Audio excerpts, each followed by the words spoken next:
You will ride eternal, shiny and chrome.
All right.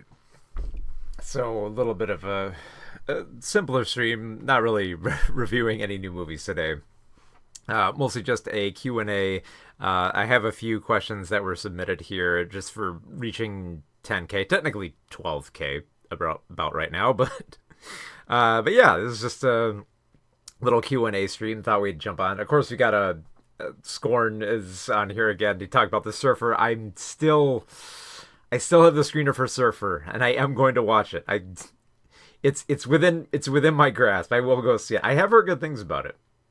I have heard pretty good things about it. But I mean, I'll check out any Nick Cage movie regardless, without question. All right, so let me dig through some of the because I did put out a community post just to see what questions people had. So I thought I'd read through a few here. So let's see which ones we got here. We got one from Crow. I'm gonna mispronounce his name here. Forgive me. Chorange Chorange Entertainment, I think it's pronounced. How do you plan on getting more exposure? You make excellent videos, and I'm hoping more people see them. Just making some. Like, I mean, the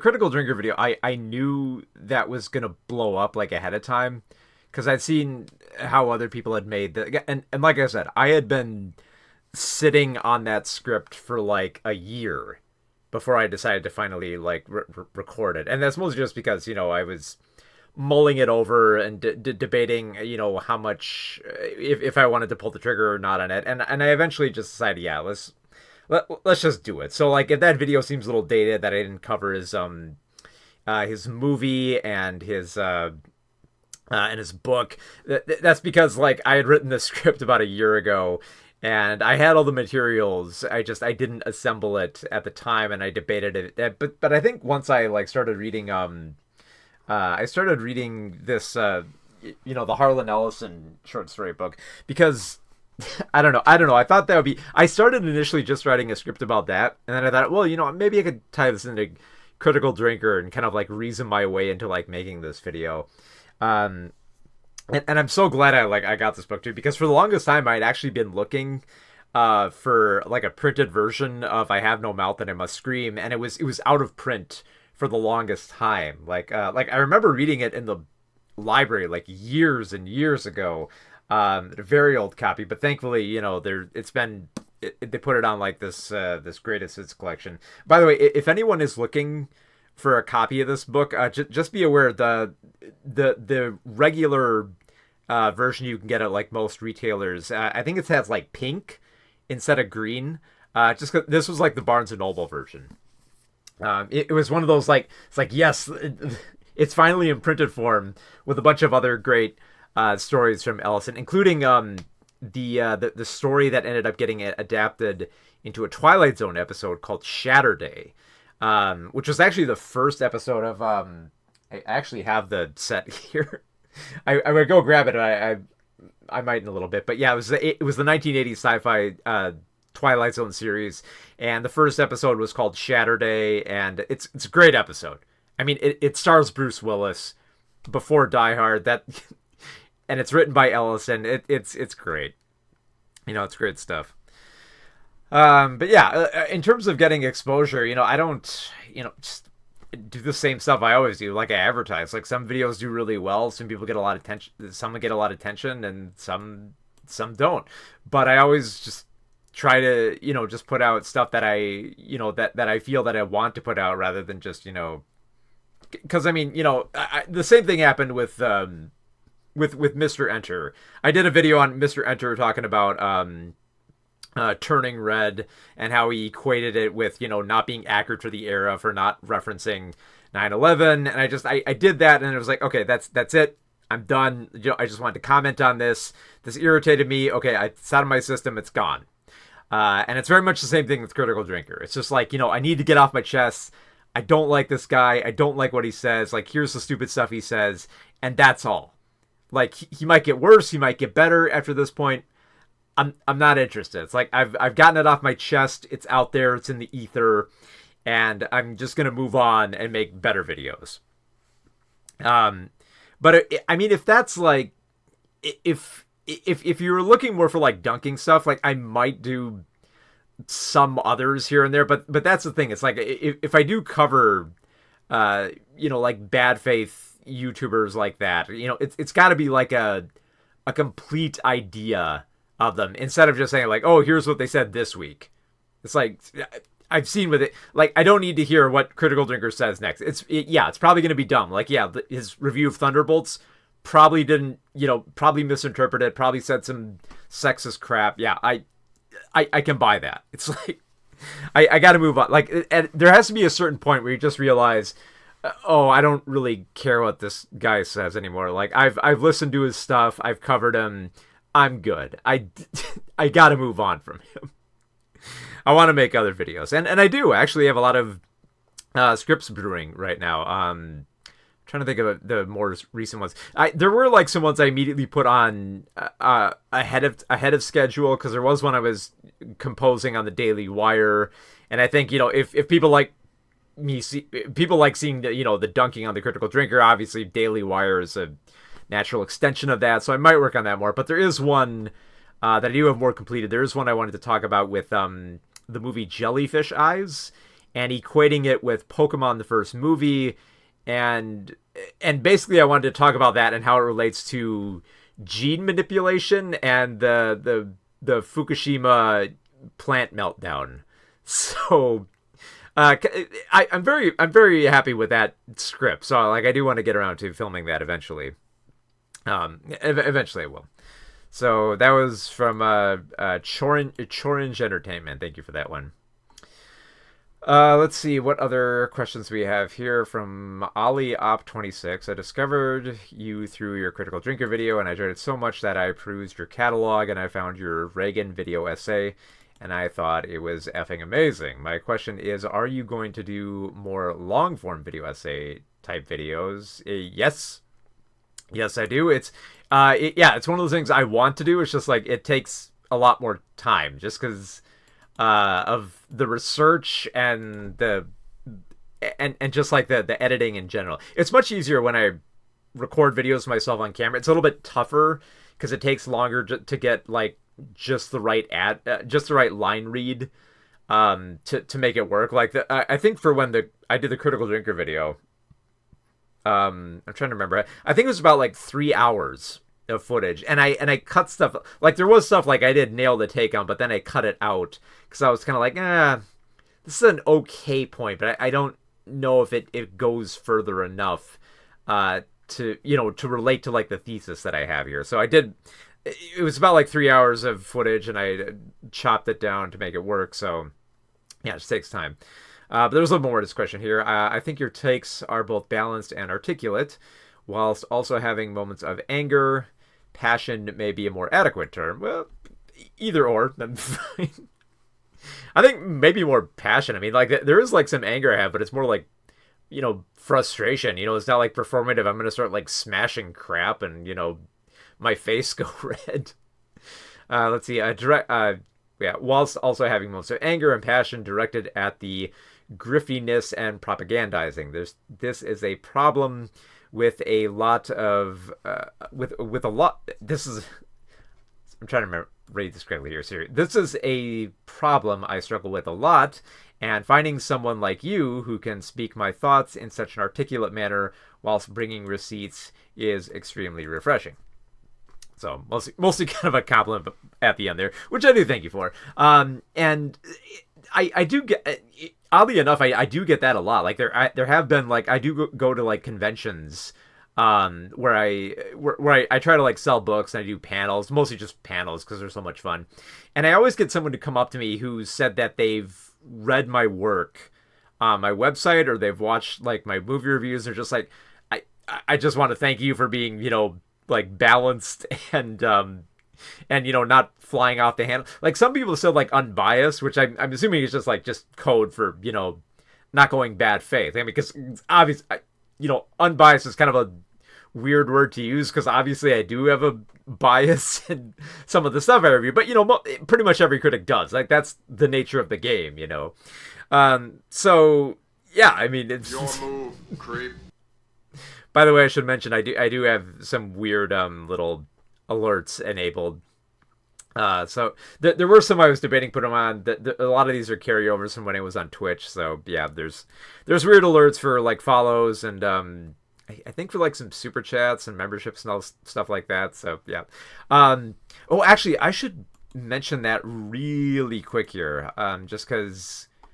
Not to advertise like super chat. You all know how it works, I'm sure. But there was someone who, God, it's so far down today. There was someone early this morning who did give a super thanks that I wanted to acknowledge here. The reluctant vlogger just gave a super thanks of $5 and said that was excellent. I thoroughly enjoyed watching it, and I'm glad I found your channel. And I feel a little bit bad. I wish I would say like, oh, if you got a question you want to throw on the stream, I mean, you paid money, you might as well get something. So yeah, the reluctant vlogger, if you're watching and you want a question answered, I'll give you a rain check since you paid for it. But yes, thank you so much for that. Yeah, so there's a bunch of fun little alerts that I've added there. Let's see, what else do we have for questions here? That recent one was from Ali Op 26. This one comes from Luis Mana 1238. I just recently came across your channel and I really like it. I noticed your series of videos on autism representation in films. And before I go give those a watch, here's my question. Do you or any other film critics have autism? And if so, how much has it helped you in your reviews and analysis? Personally, I don't I don't think I know any film critics. I do associate with a few film critics who I do see regularly at screenings, but none to my knowledge. I think have autism. There is one critic I know who I associate with who has ADHD, and we actually connect pretty well. Like the few times that we've been to screenings, we usually hang out, we chat, we have a lot to say. So I mean, uh, neurodivergent people connect. So I guess it helps you focus and it helps connect with others. And I mean, I guess I'm lucky because I'm in a particular critics group where we do go to screenings regularly, so I have like a familiar. I think that's like the best way you can make friends is just to have like a familiar, you know, just like hangout. I guess more or less. Like technically we are working because we're going to watch movies set up by press agencies, but yeah, most of the time we hang out there. Like we talk, we chat. Sometimes we've actually celebrated birthdays at those events. Oddly enough, I probably should have tried to find some critics about not last year but 2 years ago, because my birthday actually fell on the screening date of the Five Nights at Freddy's movie, and I doubt we could have connected there because it was chaos there. It was just, it was a public preview screening, which for those who don't know, a public preview screening is when it's like not just critics but also like people who get tickets that are handed out there. So it was madness in there with all the Five Nights at Freddy's folks. So it was a very, very chaotic birthday. Like I doubt I could talk to anyone in that theater. But yeah, I guess like in terms of like knowing autistic critics, I don't think I know any personally. There are some I know like online who I've talked to now and then. And very likely there might be some critics I talk to in real life who have autism. It's just never come up. So might be worth asking. I think maybe if I bring it more into the forefront. But let me answer the first part of that question there. Do you or any of the well, I think, sorry, I've just realized that, yeah, I was focusing more on the film critic, but he asked, like, do I have autism? Yes, I do. I think I said it in both the autism videos I did, but yeah, I do have both of them. I will say that there is another video I was planning to do on autism, where I basically wanted to kind of open up the idea of autism film theory. And the way I wanted to do it was kind of frame it in the same way that there's like queer film theory, in which you kind of like pick up on themes of homosexuality and queerness in films where there isn't explicitly like gay characters or queerness present. Like there's obvious stuff. Like an obvious example of that is something like Commando. But there's tons of films where you could apply this theory to. A great place to start, I think, for looking into that is there's a great book I got from the library called It Came from the Closet, which is all about people of like different sexualities and queerness and different places in life, relating their struggles in life to how they view certain films. Because like I'm trying to remember, like there were some pretty good essays there, but I think probably the one that I found most fascinating was someone talking about The Blob, and I think it was related to asexuality, and I found that kind of fascinating. There were some other ones, like I do remember there were a few about like Jaws and Freddy Krueger. Like you look at Nightmare on Elm Street 2, and there's obviously tons of gay subtext in that film, like so much so you could write an entire book just about that. But yeah, I was going to try to relate autism to different aspects of reading characters. Specifically, I think the one film that inspired me to do that most was a film from about 2 years ago. I think it was called Problemista. And it's about two characters. It's about an immigrant struggling with toy ideas and a very, panicky, anxiety-riddled woman trying to put on an art show. And the more I kept watching that film, I was kind of like, wait a minute.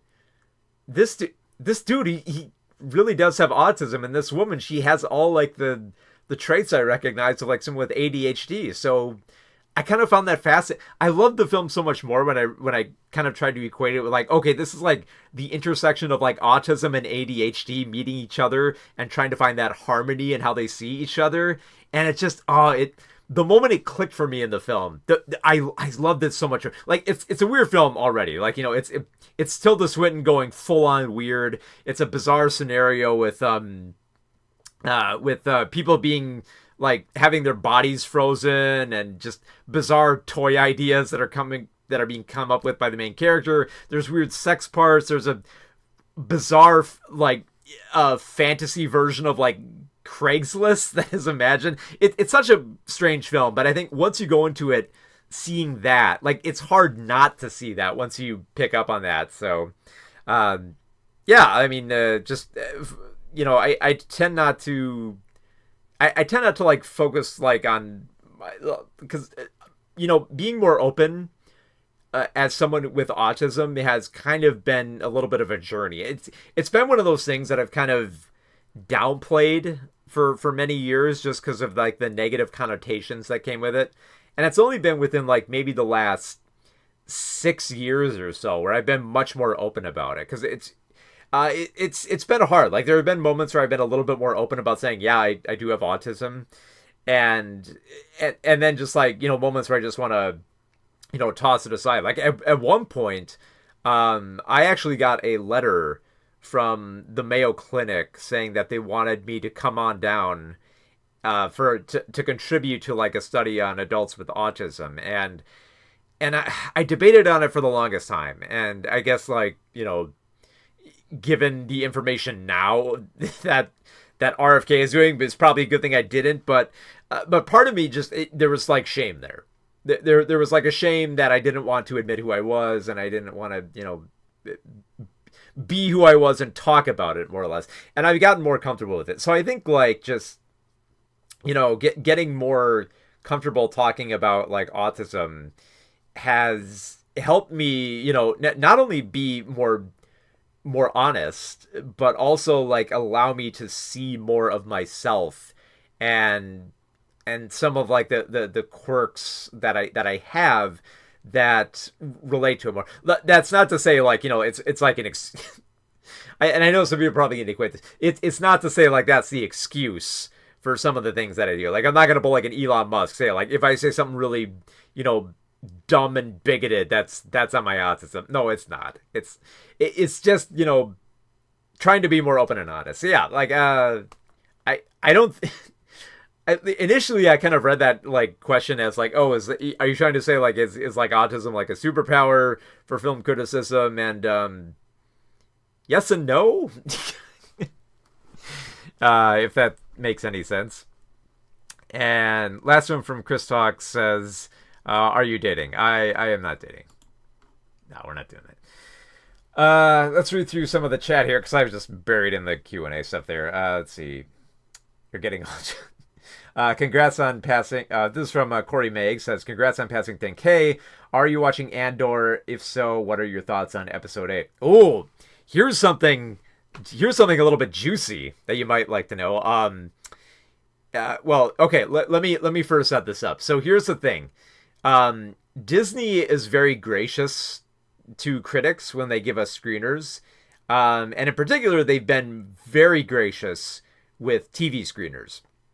Now, usually in the past, Disney would just give us like the first 3 episodes to look at, and then progressively give us episodes as they went. But in recent, like, I think as recently as like last year, they've just flat out given us the entire season. So I have actually seen the entire season of Andor. So here's the problem with that.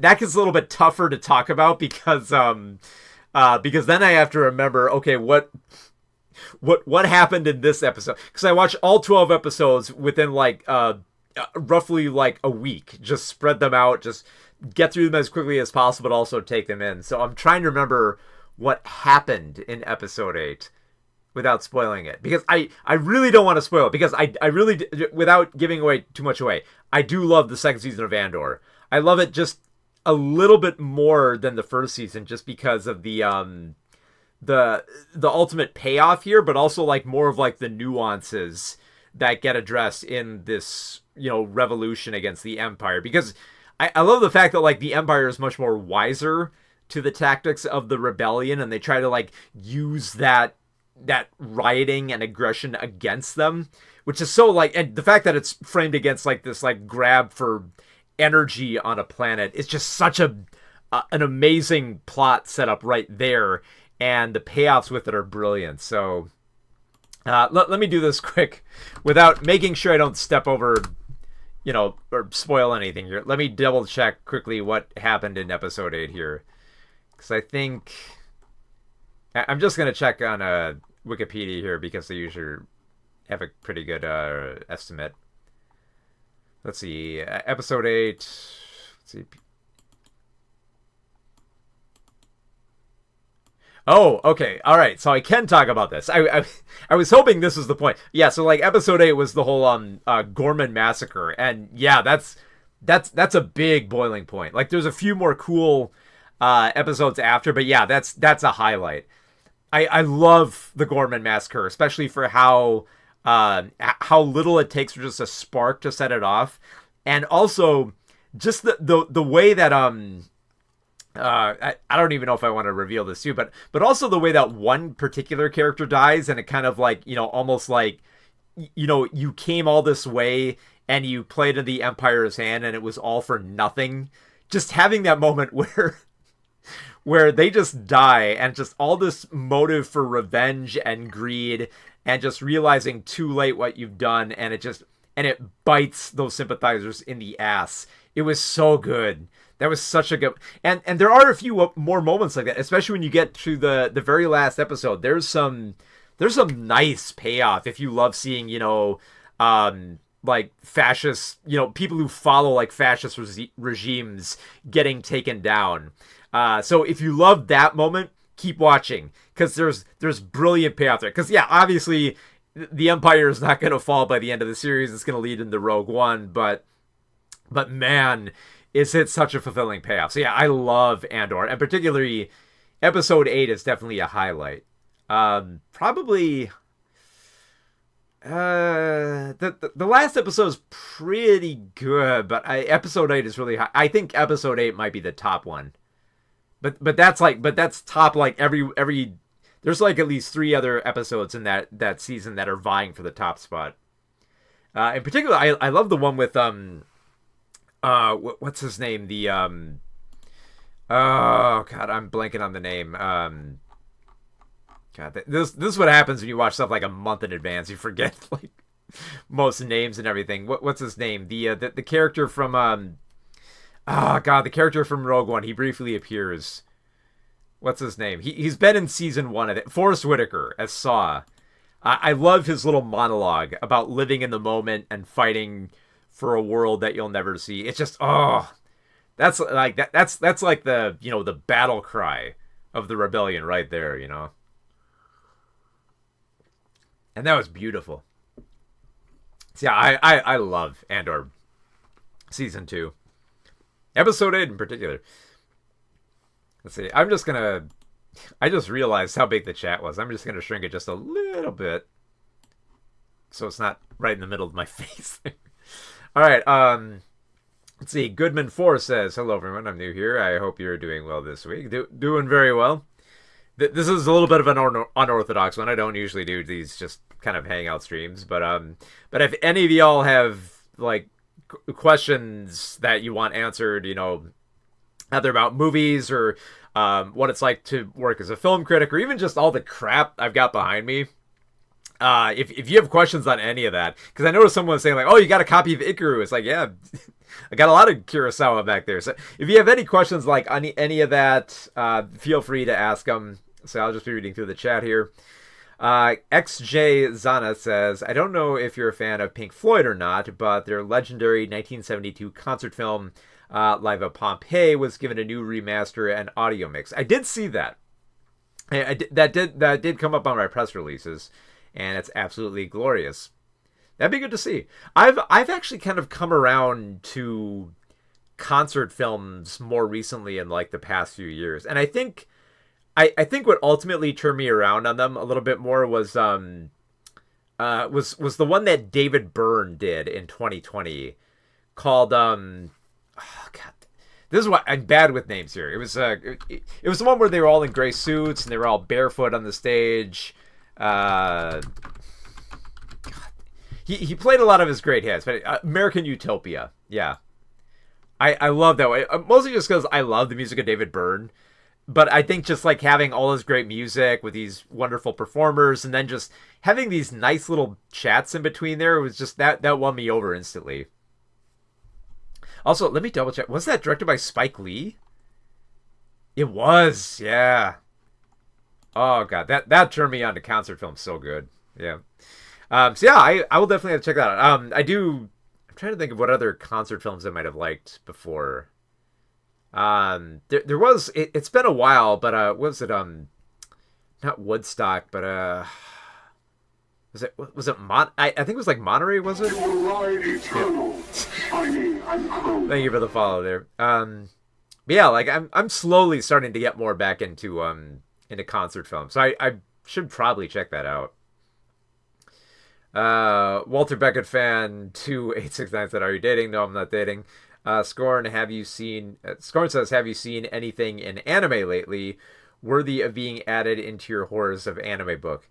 Not particularly. I mean, it's weird because like when I do the horrors of anime, I mostly just go for I try to find older stuff just because like it's much easier to find sillier dubs where people didn't care about stuff and just like goofier stuff.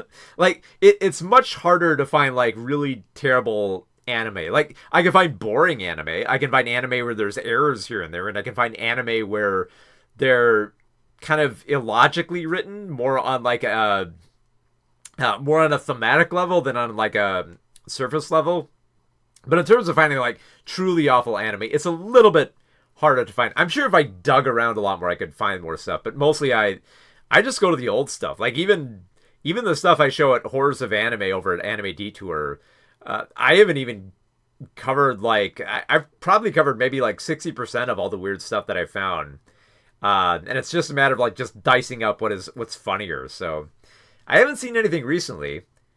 I'll have to see. I've started watching the new Gundam show. What's called like Gundam Quux, I think it's pronounced. The one where it's like it's a revisionist. I did like this angle. I did like the fact that it was a revisionist history of like the Universal Century timeline, where it's basically like, hey, what if Char got the Gundam?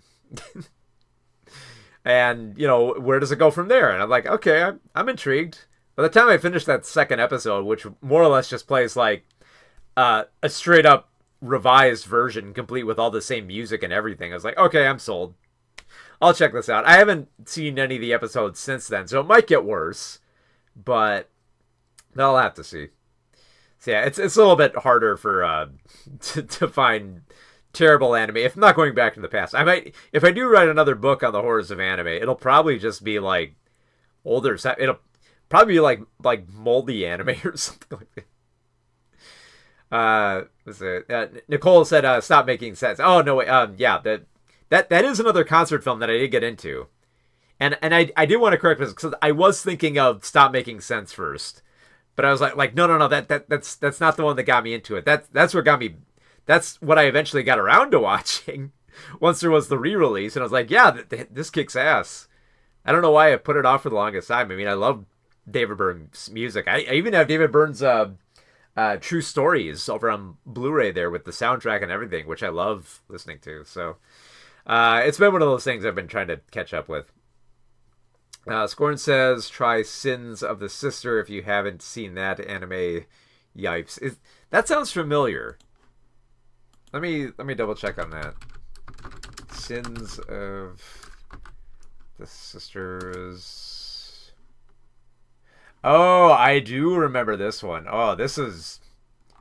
You just unlocked some memories for me here. Sins of the Sister, 1995. Oh, yeah. I remember seeing this on the video store shelf. Holy... The wealth of OAVs just that you can find are just so bizarre, yeah.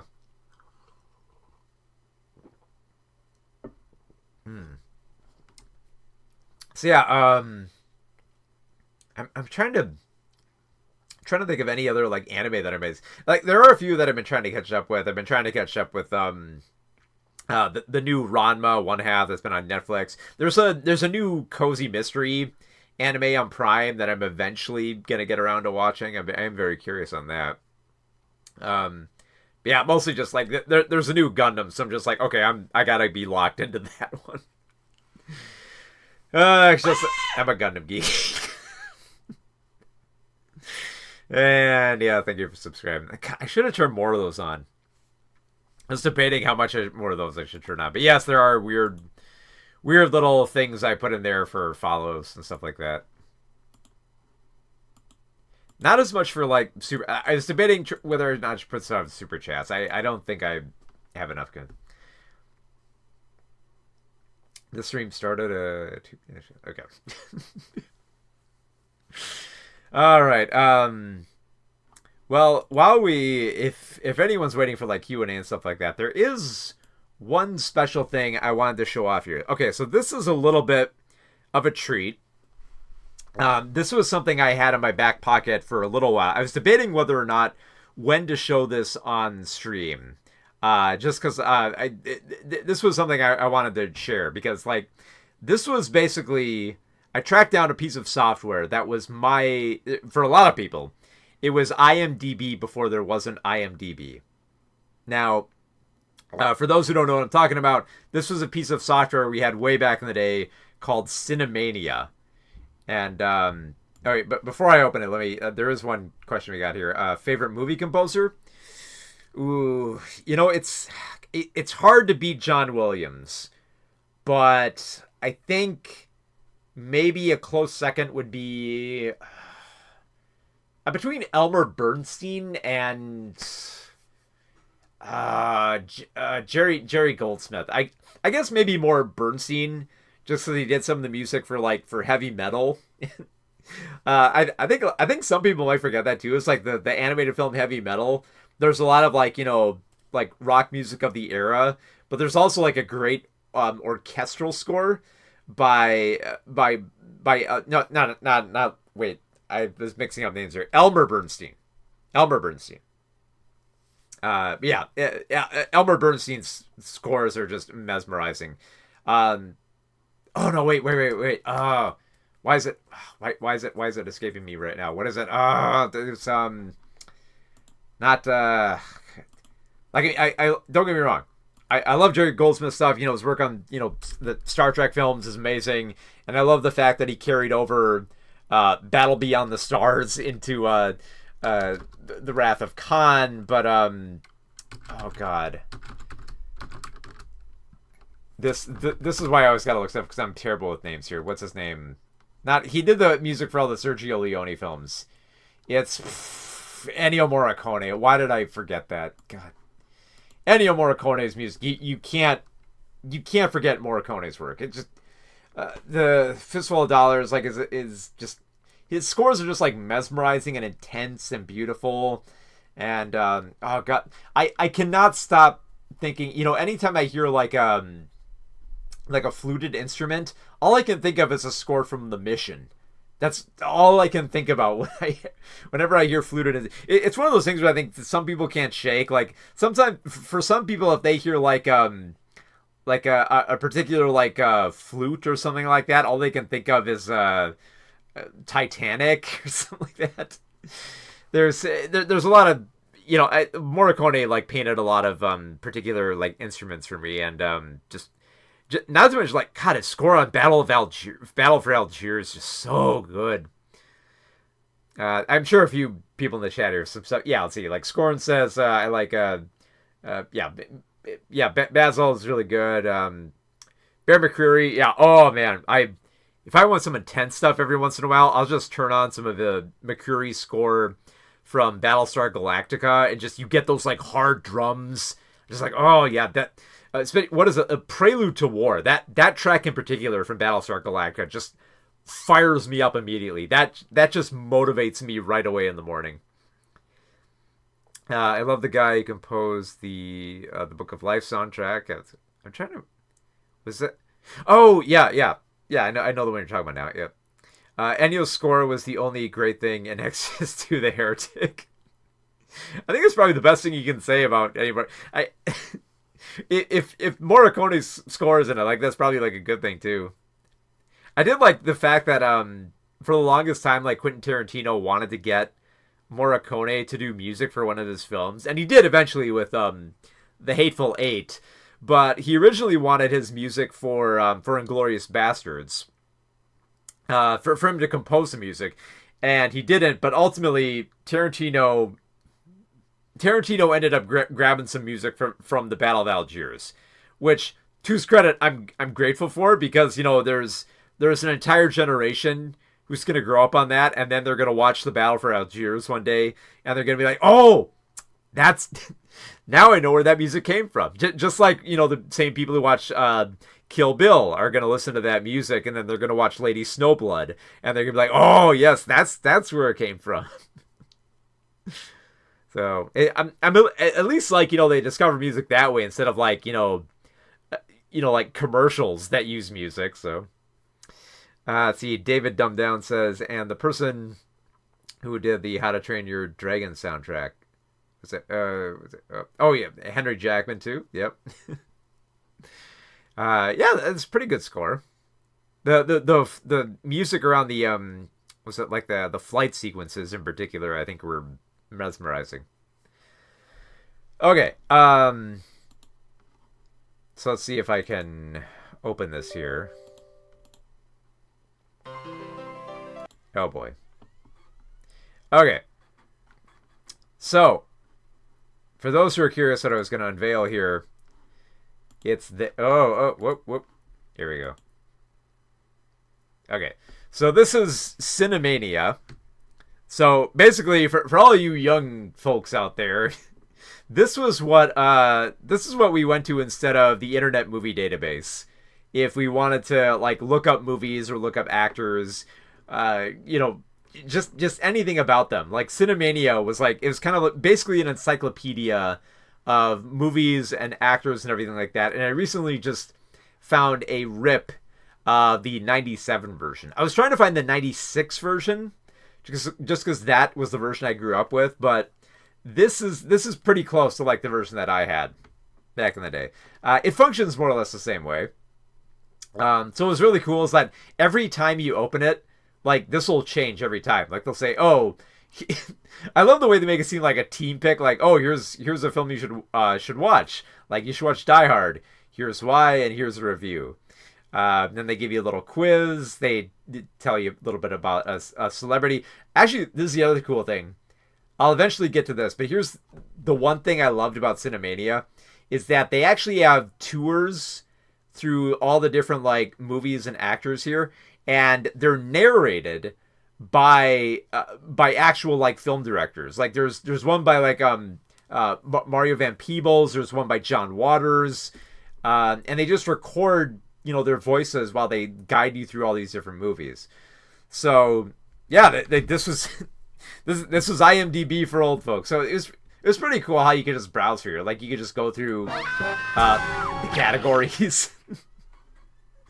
You get a weird little thing like that. So yeah, you could just look up the different categories here. So yeah, this is just like an information here. But yeah, you go through this little find setting on the side here, and you can just browse through every movie that they got. So many choices here. Not to mention you get suggestions too. Like well, first like let me show you it works. Let's find a film that most people are familiar with. Let's see. Do we got where's I could probably find like Ghostbusters here, but oh, that's right. It doesn't have like the scrolling function. It's a much older program. Let's see. Here we go. There we go. So we load up Ghostbusters to just give you like, a little bit of a description about the film, like an image of it. And then, a few facts about it, like, was it in color, running time. I think this is a link to where you can get a video of it and then just the MPA rating. And not to mention, like, you go up at the top here, there's like all these, like, here we go, like the IMDb list. You can find like everyone, like Bill Murray, Dan Aykroyd. You can find the awards, the different credits, and probably like the coolest thing here is you can look up reviews. Particularly, you can look up like Leonard Maltin's review, Roger Ebert's review, and Pauline Kael's review. So, kinda the trifecta, depending on how you view them. Like, I mean, like, I kind of go back and forth with Malton's reviews every now and then, but Pauline Kael I love. Like, she's pretty provocative. I love her writing, and Ebert, I think it's a little bit more like a sympathetic tone. So just having all their different reviews there just in this program, I thought was really cool at the time. Because remember, this was during an era where if you wanted to look up all of Ebert's reviews, you would have to like buy books.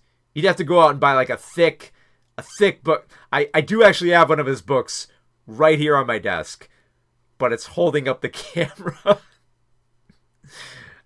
So I can't grab it at the moment, but I'm trying to think if I have one on the side here. I don't think I do, but you get the idea. You know, it was a huge resource, especially when you have all these movies.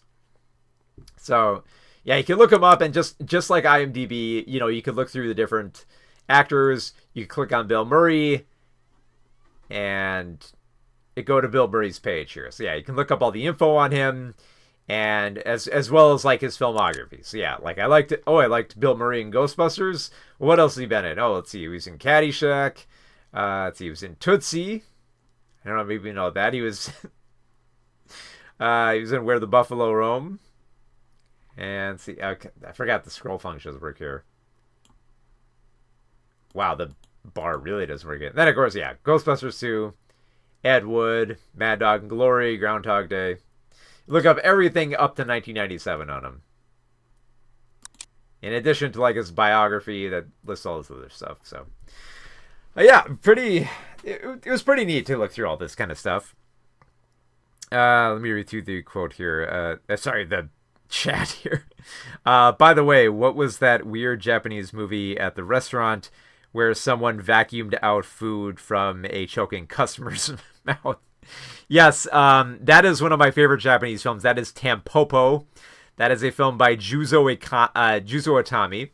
And yeah, like Tampopo is a wonderfully weird film. Like the sequence where they vacuum out like the food from the guy's mouth, that's weird, but that's probably like the tamest thing in that film. There's also like weird moments of people choking on stuff, people having sex with food. It is such a bizarre movie. And in fact, for 1 year, I think it was like during 2020, during the pandemic, I took advantage of the fact that a local movie theater was hosting closed screenings where you could pay money to, you know, project whatever film you wanted on the screen. So I decided to spend the money for my birthday there to bring all my friends for a special screening of Tampopo and not tell them about it. Like, I made it like a big, kind of like the same way that Imogene does like their secret movie night. I did the same thing.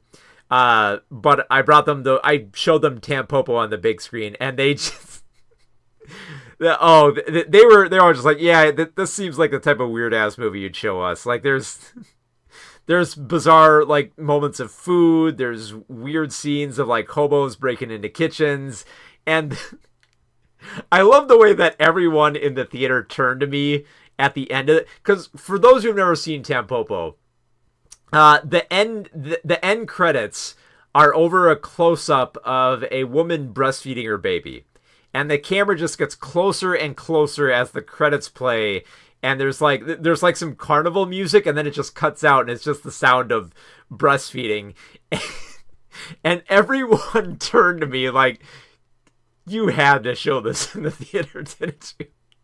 It's like, yes, I did. I love Tampopo. It's a beautiful... So yeah, if you haven't seen Tampopo, it's a wonderful film. A very bizarre film, though. So be aware when you go in. Actually, Actually, now that you bring it up, I'm curious. They probably won't have it here, but I'm going to try... Oh, they do have it. Here it is. There we go. Tampopo. Probably not... Yeah, not a lot on it here. Here's a little clip from it. Yeah, this is the woman they're trying to save her struggling ramen restaurant from. Yeah, pretty basic description here. Yeah, very basic facts here. But yeah, there's Ebert's review and there's Bolton's review. Well, Malton's review is pretty simple, but Ebert's review is pretty good. Yeah, not to mention 4 stars, really good. And Pauline Kael's brief review. So yeah. Do they have, and I doubt, yeah, there's, let's see. Oh, they do have, yeah, here we go, Juzo Tommy's work. There we go. I think this was before, yeah, because Juzo Tommy's films are usually pretty good. Like, the funeral is, where is it on here? Yeah, here it is. The funeral is a little bit of like a, I'd say more like a little bit of like a melodrama. Like it's okay, but compared to his other films, they're not as great. Because yeah, like Tampopo is like my favorite of his, but a close second would be I'm trying to remember what because the film goes by a few names. Is it even on here? I think. Oh yeah, here it is. Let me click on it and make sure it's the right one. Okay, there's no images, but I think this is the film I'm thinking about. This film goes by many titles. It's been called a few things. It's been called like, like How to Get Away with Extortion, or How to like Swindle the Yakuza. It's been called the more traditional title is just like Mimbo, the anti-extortion woman. But it's essentially about a woman trying to manage a hotel and keep the Yakuza out of there by just, trying to find like their weaknesses and like mocking them whenever she can. And I bring this up because this film was apparently so provocative to the Yakuza that they literally killed Itami over making this film. Like it was at first they thought it was a suicide because like he jumped out a window, but they're like, no, jumping out a window. Like the Yakuza really didn't like this film, and he actually died for making that film. So that's how badass Juzo Itami was. He made a film that mocked the Yakuza so hard that they had to kill him for it. So that was the unfortunate end to Juzo Itami. Which is sad, because like his filmography is really good. Like a taxing woman is a lot of fun to watch. Do they have? They don't. It's weird. This is supposed to be up to like 97, and they don't even have like his most recent works. Like what's that one about the grocery? There's one about the grocery store. It's basically like like Mimbo, but within like a grocery store instead of a hotel. There's like Itami's a great underrated director, and he was taken from us way too soon. So yeah, the Tampopo is a great film to watch if you want to watch a ramen western or just a film where people have sex while eating food. It's a fun film.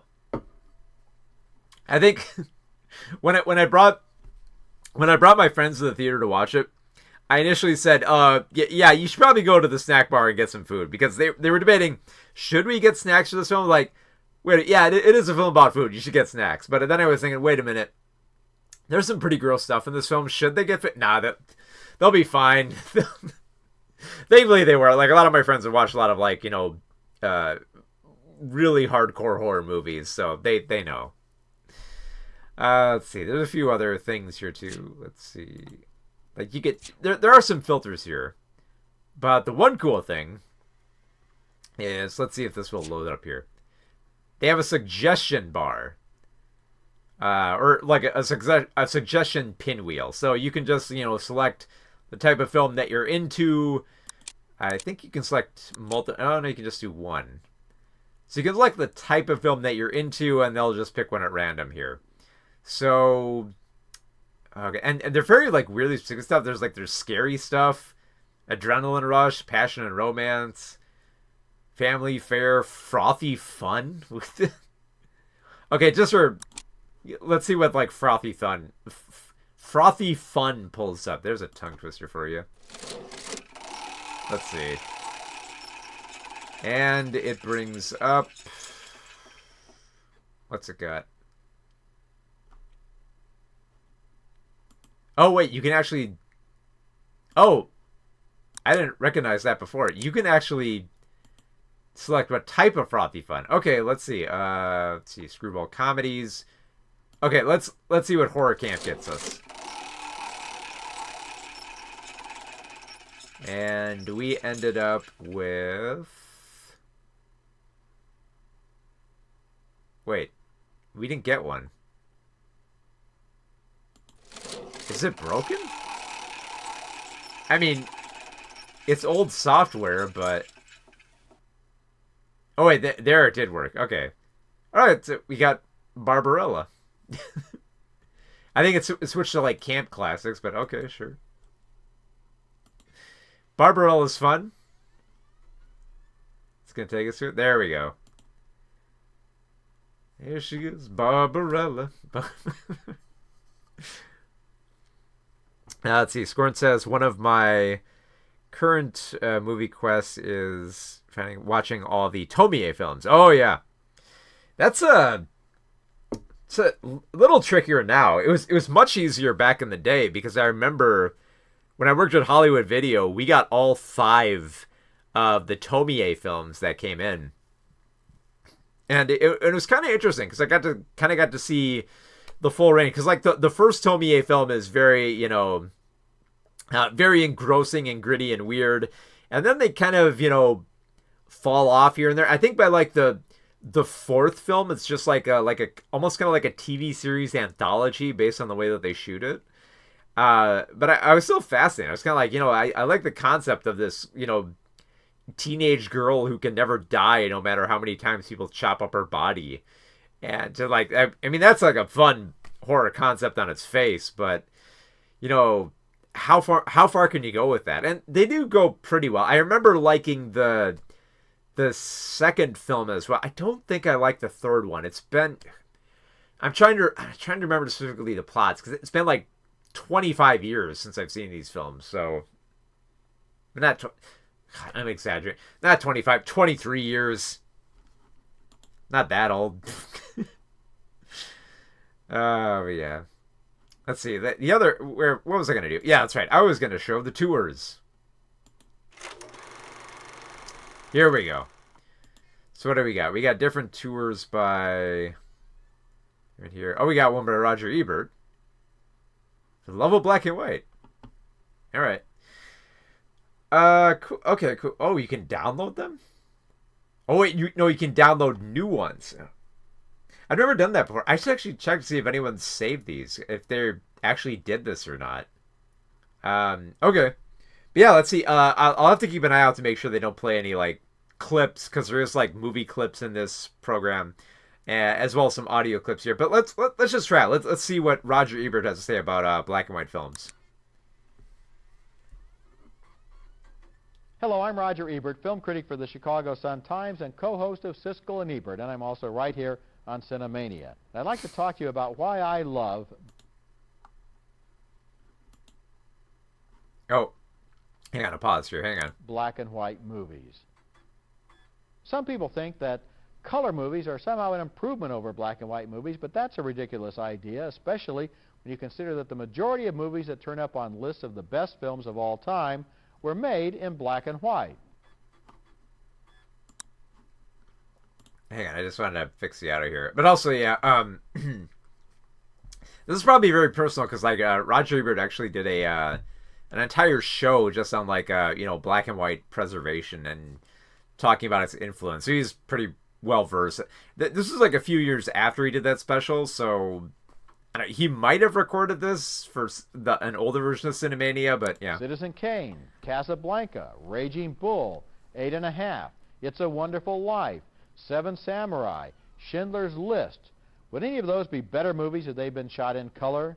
Of course not. Black and white is an inextricable part of what makes these movies great. It's hard to imagine any of them in color because they were actually made to be seen in black and white. Sorry if it takes a moment to load. It's actually loading it directly off the disc here. And for some reason went full screen. Oh, it's not responding. Oh, see, there... There we go. Played a clip there. So let's skip ahead. I don't think I'd get in trouble for showing these clips here. I mean, like, they're really low res. They're only, like, maybe, like, 20 seconds max for some of these films, but yeah. And that's not just because the filmmakers only had access to black and white film or because they didn't have a big enough budget to shoot in color. A filmmaker may choose to shoot in black and white because that is the palette that best suits the film he's trying to create. Steven Spielberg chose to shoot Schindler's List in black and white because he felt it was the most effective way to convey the stark horror of Auschwitz. In Woody Allen's Manhattan, cinematographer Gordon Willis. Not to mention, too, the creative use of black and white there with, you know, like the one scene of color with, like, the girl with, like, the red jacket and how that carries into, like, the loss of innocence, you know. Minor footnote, though, but yeah, black and white works well for that. Before I play more of this, I'm just going to read through the chat here for a moment because I think the chat's building up here. Let's see. Now there's 9 Tomie films. Oh, man. I knew there was more. I didn't know there was that more. Let's see. Suck says, hey, Mark, congrats on the 12K subs. Been following you on YouTube, maybe Twitch channel. Since, sorry, I'm looking at this on my phone and it has a giant-ass heart symbol in the way. I'm trying to get rid of it, but I can't. But I assume you've been following for a long time, because I haven't used Twitch in like 4 years, just because honestly, just because like the copyright system just got weird there for when I wanted to show like movie trailers and stuff like that. So I just switched over to YouTube, and I think it's done well. But yeah, thanks for sticking around to the point where we've gotten to like 12K subscribers now. Scornell says, yeah, with the lighthouse for black and white as well. Very true. Yep. Still get really good black and white films today. So let's see. I think he was picking up on Woody Allen's Manhattan. Turns New York City into a rhapsody in gray, and the city has never been more enchanting or more beautiful. And when Tim Burton set out to make Ed Wood, his affectionate tribute to the low-budget exploitation filmmaker, he wanted it in black and white because it captured something essential about the old Bela Lugosi horror pictures that Wood loved, and the shadowy fringes of Hollywood in which he lived. When one studio tried to veto Burton's decision to make the film in black and white, he went elsewhere to make his film. Smart call. Film noir is a gritty, nightmarish style of filmmaking that is unthinkable without black and white.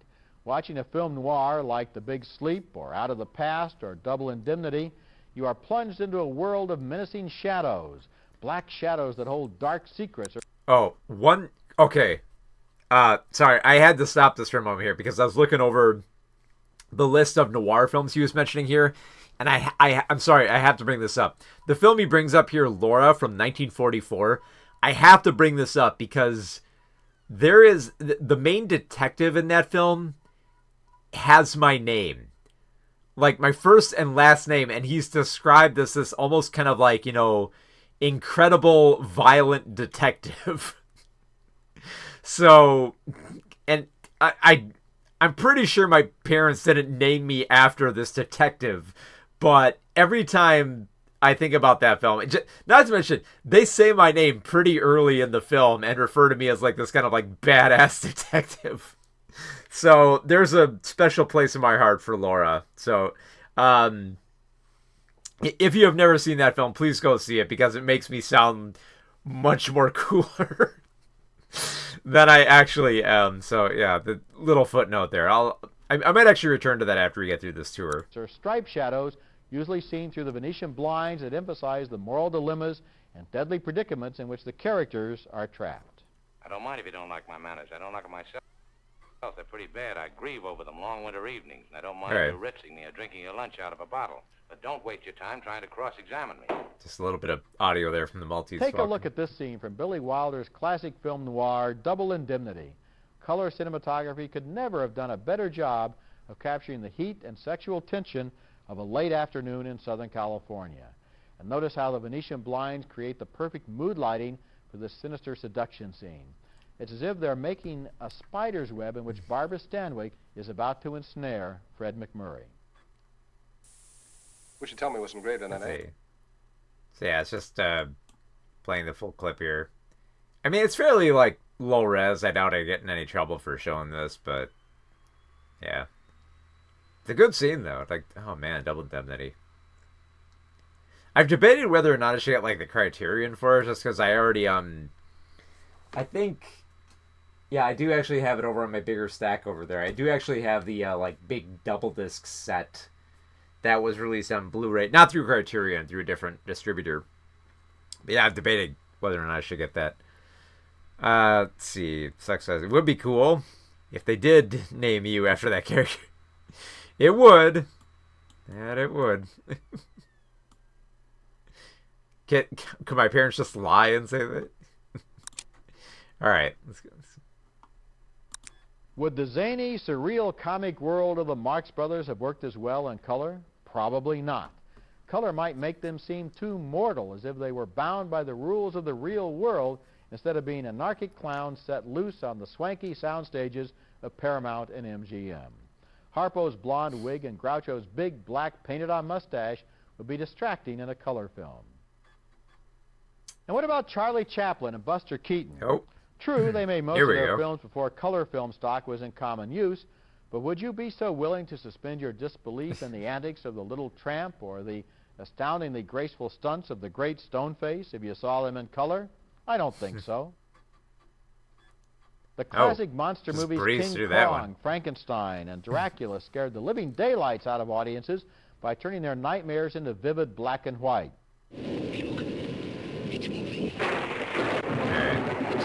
I think they're okay if we're just playing a little bit of audio. Cause yeah, they're just playing like the whole "It's Alive" clip.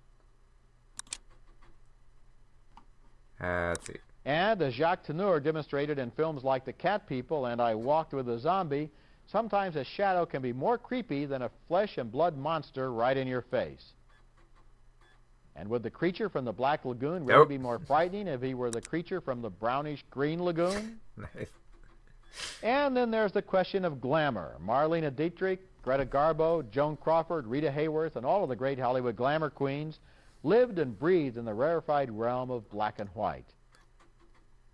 The great cinematographers of the 20s, 30s, and 40s were able to transform these already beautiful women into evanescent fantasies of the silver screen.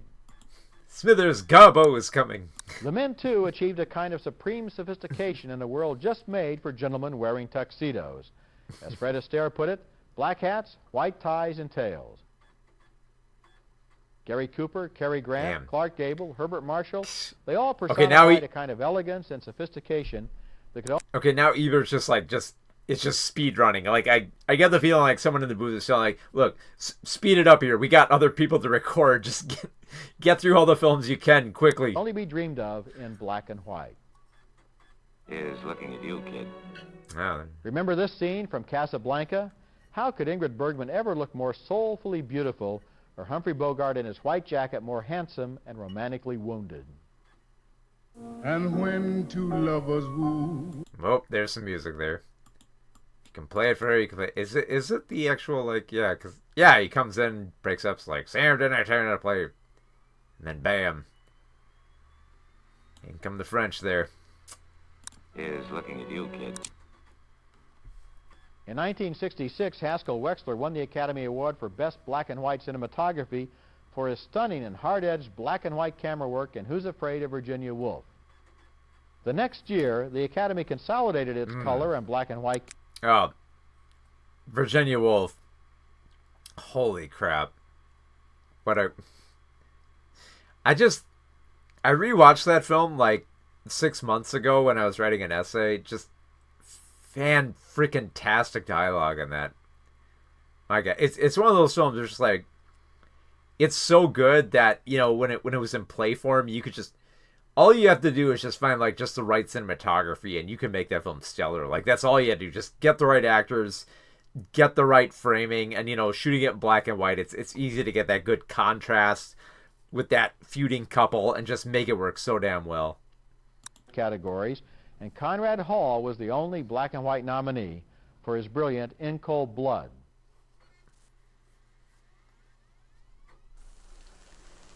I think it happened. A little bit of a clip of that there. Again, I think we're okay. I don't think we're gonna like break copyright here, but, you know, just playing it a little bit cool. It would be more than a quarter of a century before another black and white film would win an Oscar for Best Cinematography, until Janusz Kaminski was recognized for Schindler's List in 1992. Colorization is nothing more than an attempt to rob our great black and white movies of their magic, to reprocess them into a more prosaic and usually pasty and phony-looking color. It's like graffiti on works of art. Luckily... Okay.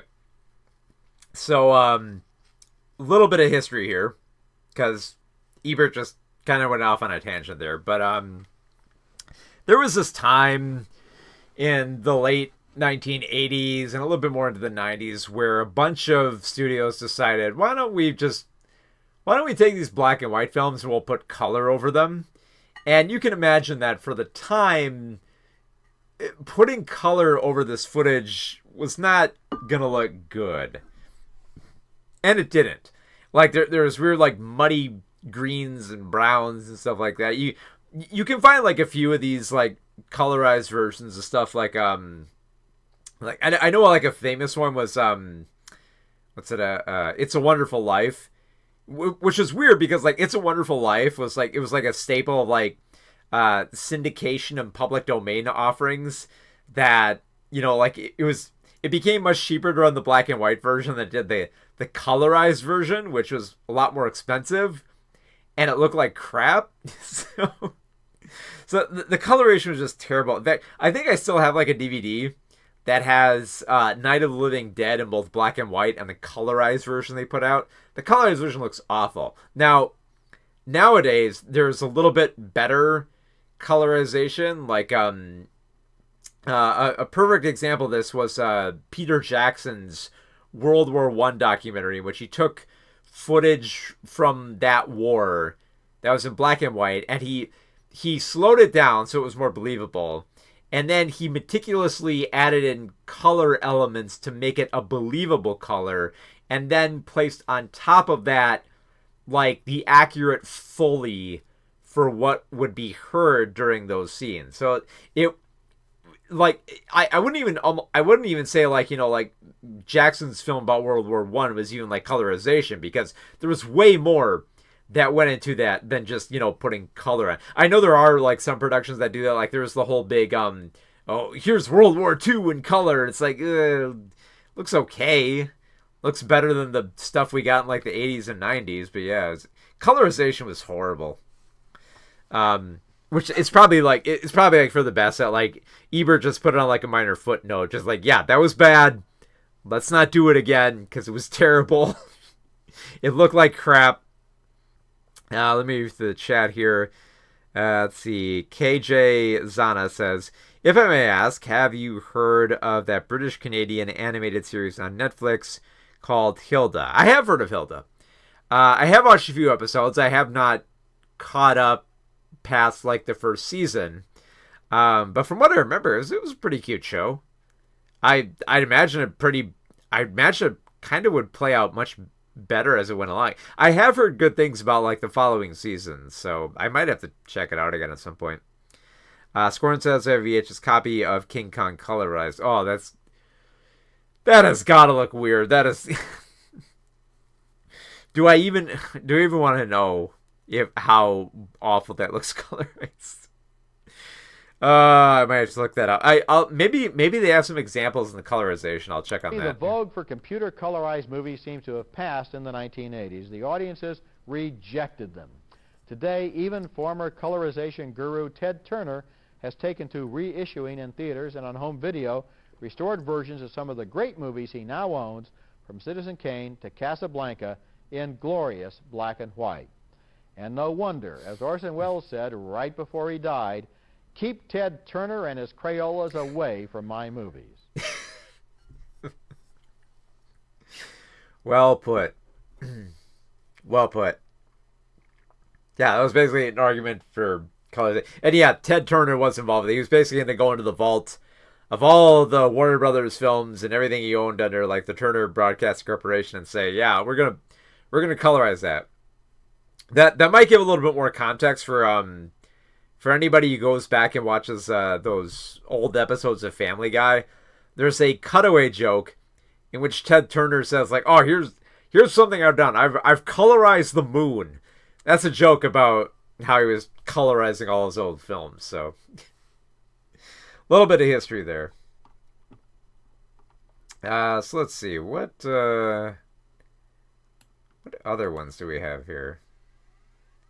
Let's see, who did the cinematography one? Ooh, Haskell Wexler. He's pretty good. Let's see.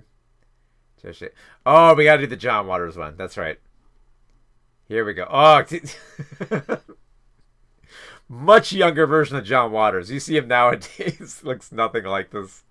He barely looked like this in the 90s. But all right. So here's John Waters talking about showmanship. I guess it's kind of might be leading into campiness. We'll see where he goes with this. Hi, I'm John Waters, and I want to talk to you about a word that seems to have disappeared from the vocabulary of movie moguls these days. The word is showmanship. The first great example of showmanship that I can remember was a movie called Mom and Dad.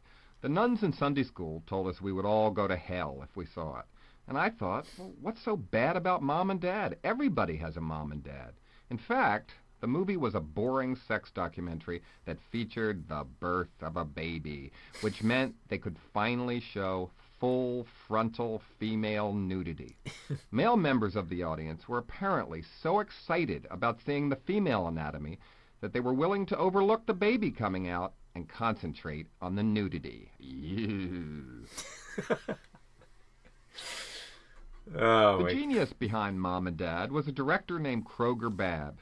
Not only did he have a phony nurse hawking sex education pamphlets in the aisle before the movie began, he also had the brilliant idea of stirring up controversy by segregating the audience, women only in the afternoon and men only at night. In one of the most outlandish stunts in movie history, he would turn off the ventilation during the film and release noxious gases through the air vents. When the first person passed out, he'd call an ambulance and the media. Okay, I have to bring this up here. So, Odorama was a little bit before my time, but not entirely. So the thing was like, yeah, Odorama, it was a scratch and sniff card. You got this card, and then when like that number flashed on the screen, you scratched it and you sniffed it. And I actually did this for you did have an Odorama card that came with the movie Polyester, which I think they still have this card that comes with the Criterion version, but I'm pretty sure it was Polyester. Yeah, but yeah, there was an Odorama card, but the first time I watched it, it came with the card. I forget which distributor it was, but I watched it with it, and there's some great jokes that they do with Odorama. Like there's some obvious ones, like I think at one point in the film, like someone farts in the bed, and then the number comes out. You're like, oh, I'm not gonna smell that. But then there's another scene where Divine's character gets like fooled and says like, oh, here, smell these flowers. And then the number pops up on the screen.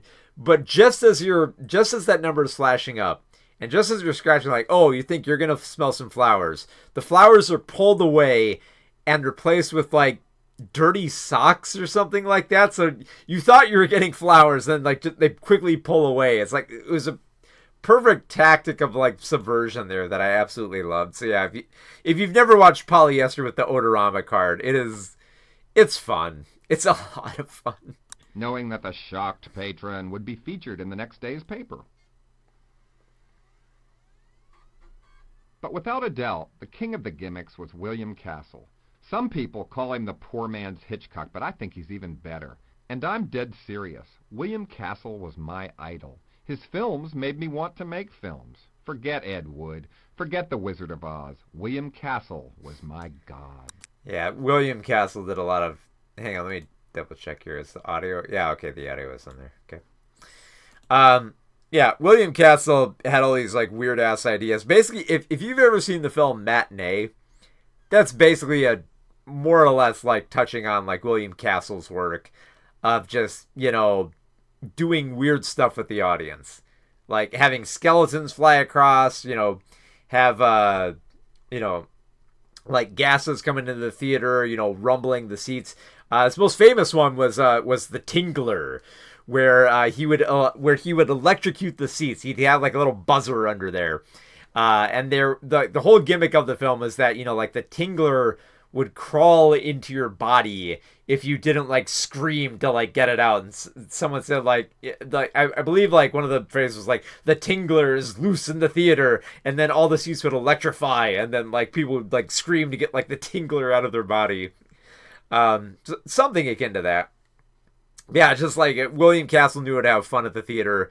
In particular, I forget who told it, but there's one story about William Castle where he was testing out like the electrified seats for the Tingler, and he was testing them out during like they're playing like the Nun story, I believe, in the same theater, and like they were just like oh, is this how it works? And like they tested out, so all these women who were watching the Nun story just got like a shock up their butts while they were watching this film. Castle's work with like theater is just bizarre, yeah. So it's no wonder John Waters took inspiration from him. The movie, or rather the gimmick, that first put Mr. Castle on the map was Macabre in 1958. The movie itself wasn't much, just a rip-off of Diabolique that he filmed in 9 days for $90,000, but the gimmick was an inspiration. Castle took out a $1,000 insurance policy with Lloyd's of London, insuring every ticket buyer against death by fright. He put copies of the policy in the ads and blow-ups above the marquees, parked hearses outside the theaters, and paid fake nurses to stand around the lobbies. Yep. Macabre became a hit, not because people liked the movie, but because everybody... The fake nurses bit, yeah, that is something that was included in Matinee, where, they made it seem like this movie is so terrifying that we have to have nurses on hand in case anyone like faints from watching the film. And of course, they weren't real nurses, but you put up that like provocation to make it seem like the film is that frightening, and then people would be more enticed to watch. They wanted to see if some jerk would drop dead and collect. Of course, nobody died. Too bad. But if someone had, it would have been the greatest $1,000 promotional campaign in movie history. No kidding.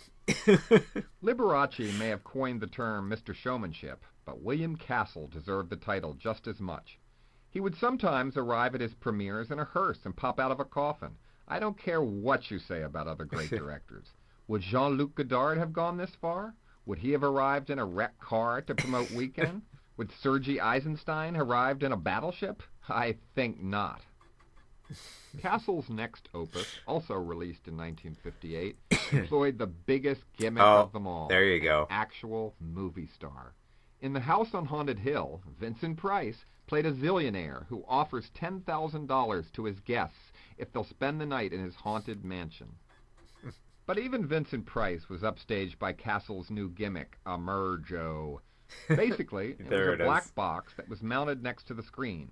And at a certain point in the movie, it would pop open, and a 12-foot plastic skeleton would light up and fly over the audience on a wire to the projection booth. Yep. Everybody threw popcorn boxes at it, and as far as I'm concerned, it was the first audience participation, way before the Rocky Horror Picture Show. Next came what is arguably William Castle's masterpiece, The Tingler. There it is. Again, starring Vincent Price, and filmed in a process called Percepto. The Tingler was something that lived in everybody's spinal column, a cross between a lobster and a crab that only came alive when a person was frightened. The only way to kill it was to scream. Yep. In the movie, the Tingler gets loose in a movie theater and kills the projectionist. In real theaters where the movie was playing, a voice would announce, "Attention! The Tingler is loose in this theater. Scream! Please scream for your life!" Yep.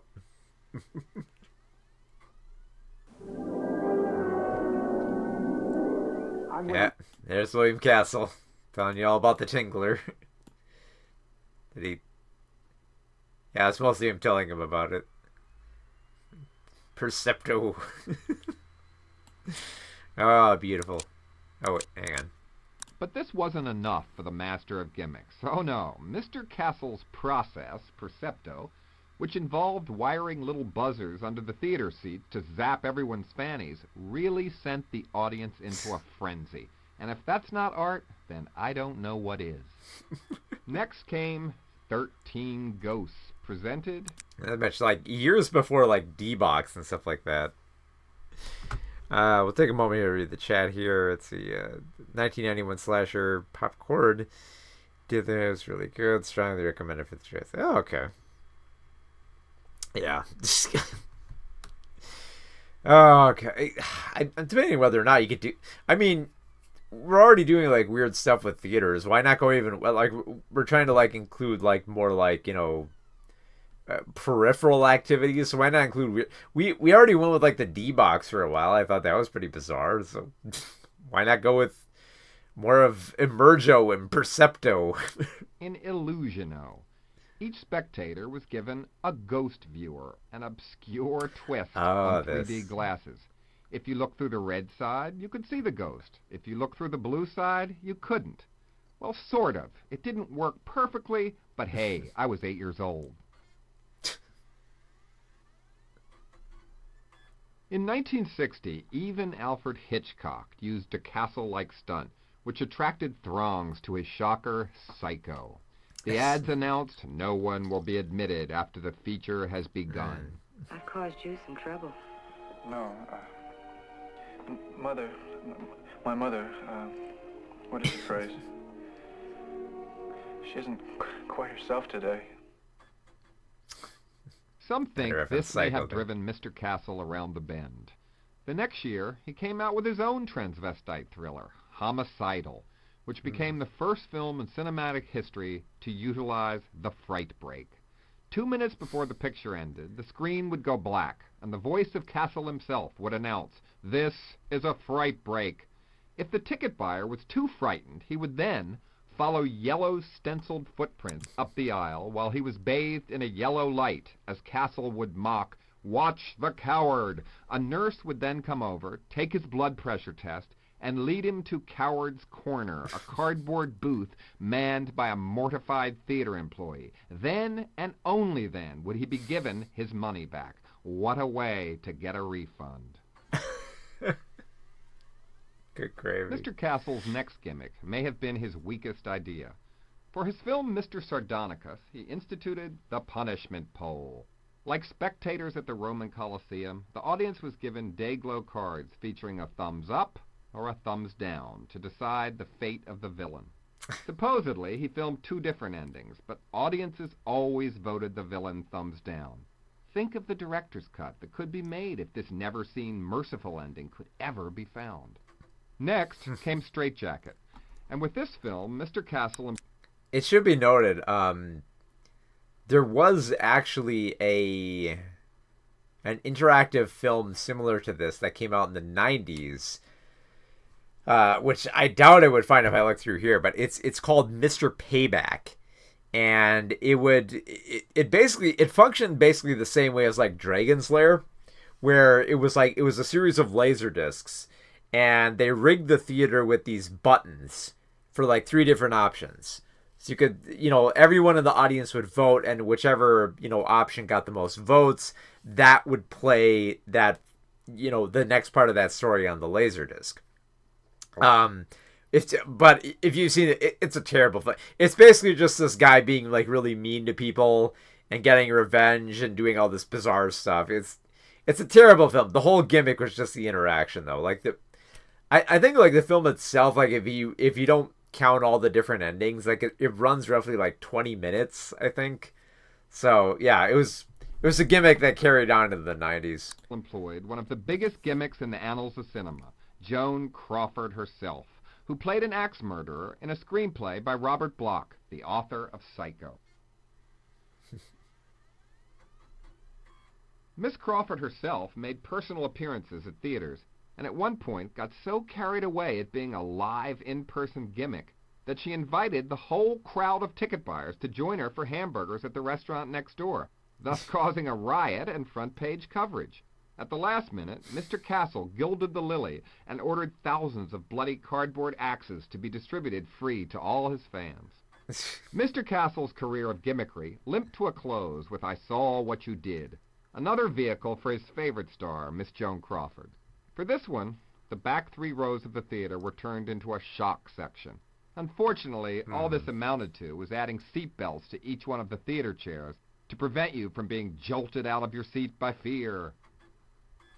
Although William Castle went on to produce such films as Bug and even Rosemary's Baby, his days as the king of gimmickry were over. What have you done to it? And of course, they had to reference Rosemary's Baby right there. Yeah. What are you talking about, guys? Is that... Oh, there's a little bit here. Herschel Gordon Lewis there we go. was known as the king of gore. And that was his gimmick, lots of blood and lots of guts. His movies have titles such as Blood Feast, The Gore Girls, The Wizard of Gore, 2000 Maniacs, and The Gruesome Twosome. I may have been crowned the Prince of Puke later in my career, but when I saw teenagers at my local drive-in hopping from their cars to vomit at a Herschel Gordon Lewis triple bill, I knew I had found a director to emulate. I even titled one of my later films Multiple Maniacs, as an homage to Herschel's masterpiece 2000 Maniacs. Many of today's films could benefit from a bit more showmanship and imagination. The possibilities are endless. Every time an expensive Hollywood bomb opens, theaters could make money by letting people in for free and making them pay to get out. You could show Heaven's Gate over and over again and everybody would make a fortune. Or what about the revival houses showing films that nobody wants to see anymore, like Gandhi? Close the concession stand and let the patrons get into the spirit of the thing by starving to death. Get your head out of the sand, Hollywood. People are getting bored with the theater-going experience. Can't you think of something new? Are you going to force everyone to stay at home with their VCRs? William Castle, where are you when we really need you? There's something weirdly compelling about that. I mean, it's mostly just like kind of like an argument for gimmicks, and I mean, we kind of do have those gimmicks now. There's always like some weird like meme or like social media trend or goofy ass popcorn bucket or peripheral to get people in there. So there's, if not showmanship, then at least like an appeal to the camp, I guess. What were some of these other ones? Let's see. Okay, there's one by Leonard Maltin, romantic comedies. There's one by Sandra Bernhard on ladies. Might do that one. There's one by Bob Dorian on Hitchcock. Do the Ebert one. Oh wait, there's 2 Ebert ones? Oh wow, there's one on VistaVision. And then of course there's one by Mario Van Peebles. So yeah. There's a lot, but I don't want to get, bogged down in that too much, just because, they're fascinating stuff, but I don't want to, take up all that time. But yeah. So this was pretty much, IMDb back in the day. You get, like, if you wanted to figure out who won the Oscar in certain years, you look all that up here. If you wanted to, just a gallery of different photos and, movie clips and stuff like that, you'd watch I would watch the movie clips from here endlessly. Like, I remember this was, like, the first time I discovered stuff like Diner. Yeah, I remember I watched, like, the clip from Diner endlessly, and I was like, oh, that's such great dialogue, and it was, like, Magnificent Ambersons, Uchi Nyandalu. Then, of course, you would always go for, like, stuff like Star Wars and stuff like that. This was back in the day where if you get video clips on a CD-ROM, that was, like, the coolest thing in the world. And you gravitated towards that, like, so easily. It's a list maker as well. You can just go through... Oh, yeah. You can go through, like, Ebert's favorites. Or you can just make your own list. So, yeah, it was also, like, making a list of, like... looking up the various old films, then making a list of them. Which... Pretty handy, There are a bunch of, like, websites today that do this now with, like, places like Taste and stuff like that. But having it on... There's something fun about having it on a CD-ROM with, like, the sound effects and the access to, like, the articles and just, finding different ways to like searching up different directors and MPA ratings and looking up critics reviews all in the same spots. Yeah, it was IMDb for the 90s, you know. Like, here you go. We were talking about The Surfer earlier. Let's see what happens when we look up Nick Cage. Oh, look at him there. Let's look at his awards there. Leaving Las Vegas, deservedly so. See how much of his filmography we got. Yeah. Up to like 97, not a whole lot here. Fast Times at Ridgemont High, Valley Girl. Like, don't get me wrong, probably some of his best work right here.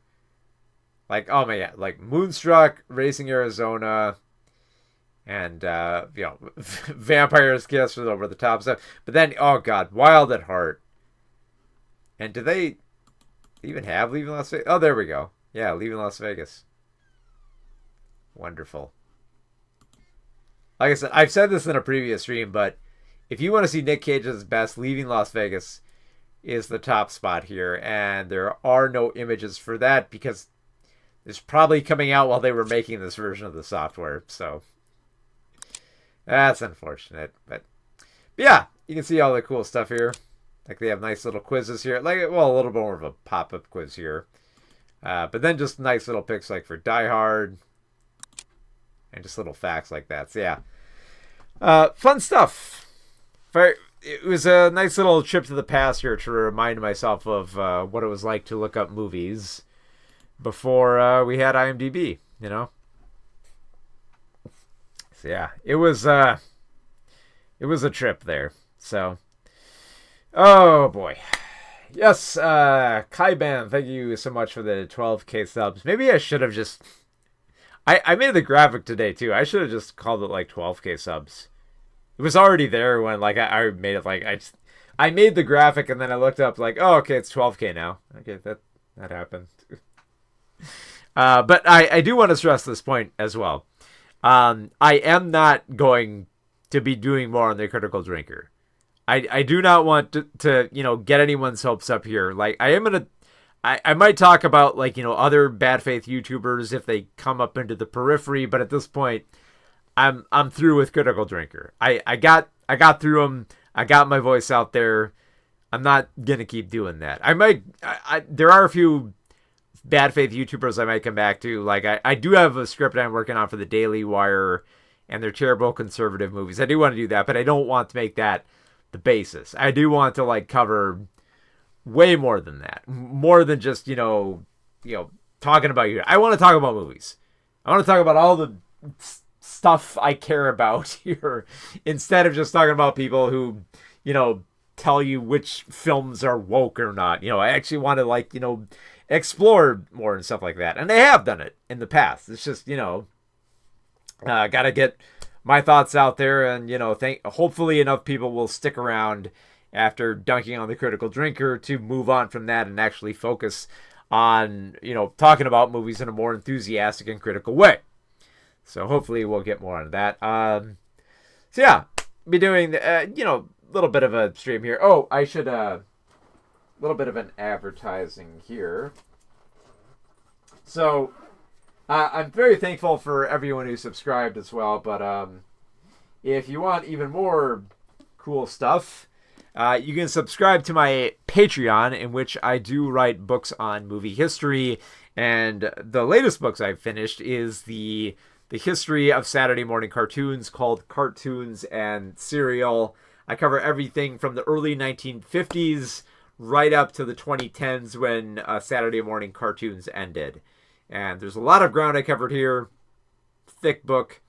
So if you'd like a copy, they're available on Amazon. Otherwise, you can go through Patreon and sign up at the highest tier to get a reduced price. So if you even just like want the book at a cheaper price, you can just subscribe to Patreon for the month and then be done with it if you want. But I am, like, working on new books there, so I do upload new chapters. I am currently working on a book about banned movies, movies that have been banned from around the world, as well as movies that are banned in the U.S. So there's a lot of history that I'm going to be covering there as well. It's probably not going to be as thick as my Saturday morning cartoon book. It's like what, like around like 500 pages, stuff like that. Like 450. It's not going to be as thick as this, but yeah. If you want a copy of that, and if you want a copy of this and my next book, you can subscribe on Patreon as well. So, your move, creep. So it's up to you. It's your move, creep.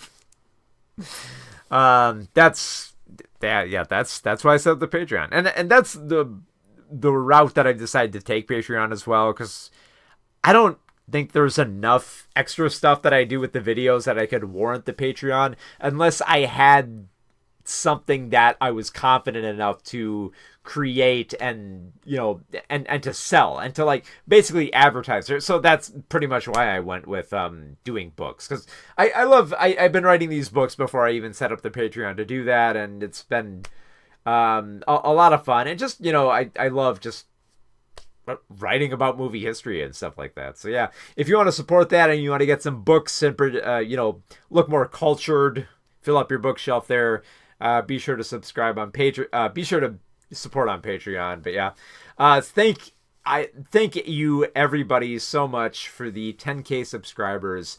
And I know I'm not like, you know, gonna pretend like this was just because of all the videos I did. I know the Critical Drinker video pushed me over that edge. I was roughly about like 9,000 and a half before like the Drinker video came out, and that just kind of like pushed it over. But I hope everyone will stick around for more early movie reviews.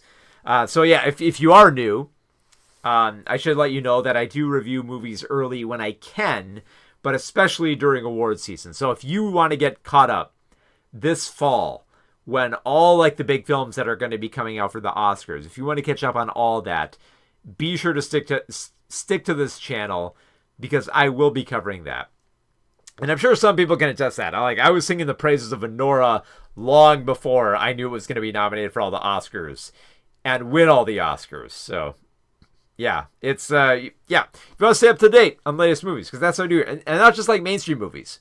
I talk about small movies as well. I just posted the review today for The Wedding Banquet, a small little romantic comedy with a few big actors, you know, kind of like Bowen Yang and Lily Gladstone and Kelly Marie Tran, but still a little bit of a smaller film. You might not have, you know, heard about it as, you know, Thunderbolts was clogging up the theaters. Not to mention Sinners as well. Don't get me wrong, both great films, but The Wedding Banquet is worth checking out as well. So, yeah, this is just like a quick little like Q&A and celebration here. So, I'll just put up the info on the screen there. So, if you want to read more of my movie reviews, you can go to movieswithmark.com. Otherwise, you can go to filminquiry.com and twincitiesgeek.com, in which I also do interviews and reviews over there as well.